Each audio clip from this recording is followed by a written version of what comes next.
I mentioned mortgages as young people, like myself, looking for houses and starting to really find our way in this difficult economy that we have.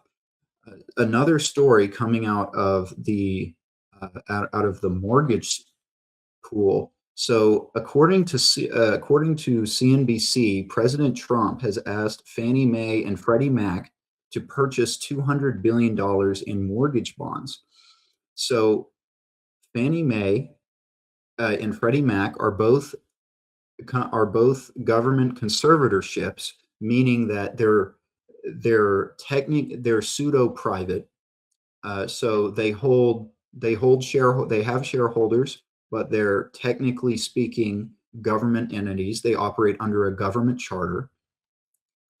Uh, and so the president has instructed these financiers to purchase mortgage bonds, not mortgages, but mortgage bonds to try and alleviate the 15, 20, 25, 30-year mortgage rates.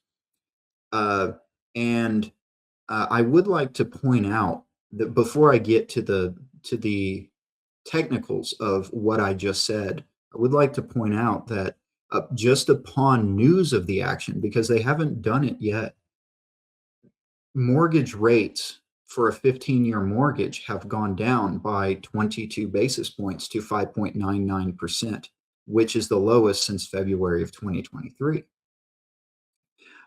There's a lot to unpack, again, like I said, but this is, I think, good news.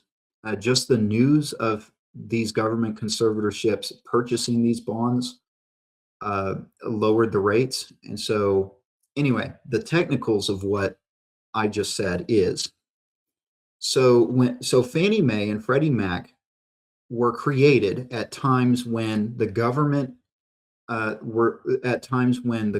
was trying to get more people in houses. So Fannie Mae specifically was created in 1938. 1938, obviously near the height, if not the height, of the Great Depression. A couple years before the United States joined World War II, things were very, very hard in America, and people couldn't afford homes. Obviously, we know it in Oklahoma as the Dirty 30s. Not only did we have the Great Depression, but we had the Dust Bowl. And so we had a lot of people leaving, and all around the country, it was horrible. And Freddie Mac was created in 1970. Of course, everybody remembers stagflation in the 1970s and the so-called war on poverty from Lyndon B. Johnson had made things very, very hard for Americans. And then a couple years later, America would get off the gold standard and it would make things even harder. It would inflate the currency even more. So that was the whole theory behind their creation. So these banks, conservatorships, buy mortgages from J.P. Morgan, from Bank of America, from insert bank here. And in theory, what that is supposed to do for banks is to free up lending space for the bank, free up capital. So instead of the bank holding those mortgages, because these conservatorships, they don't lend. What happens is they buy your mortgage from the bank. And when they buy said mortgage, what they do is once they have enough of them, they combine them into a mortgage-backed security or a mortgage bond, and they sell those to investors. And it's all supposed to be a self-sustaining model that in the long run will lower rates for consumers. Why? Because there are more bonds in the market, or rather less mortgages, so the banks have incentive to give out more mortgages, and rates go down, or rates go up rather, because the bond prices go down because there's more of them. In this case, the president is instructing them to purchase the mortgage bonds themselves. So not the mortgages, but the mortgage bonds. And so what that will do is there's going to be less supply of the mortgage bonds. And because there's a lower supply of mortgage bonds, the bond prices will go up. And because of the inherent inverse relationship between bond prices and bond rates, the rates, in theory, will go down. And again, banks will be encouraged because of the remaining demand but lower supply in the bond market to give out more loans. And this would kind of have a domino effect. It would keep going on and on and on until rates got to their lowest point. In theory, that's how it's supposed to operate. Um, and obviously, it's working, right? So far, rates have gone down 22 basis points, and he hasn't even done anything yet. So, just from a purely apolitical standpoint, just looking out for, again, people our age, clearly it's had a good effect. I think we will see what happens in the market as far as external effects from the government using their funds to purchase bonds from investors who have already bought them. That remains to be seen. Oh yeah. I mean, we had a very good conversation about this, kind of at length a few days ago to talk about a lot of this and really go through how it works. And you had a great explanation, but I do want to say that we're not the only ones that think that this could benefit. I mean, CNBC, um, while they were reporting on this, they even have a quote from UBS analysts that says that they believe that $200 billion of MBS purchases could drive a 10 to 25 bips reduction in mortgage rates.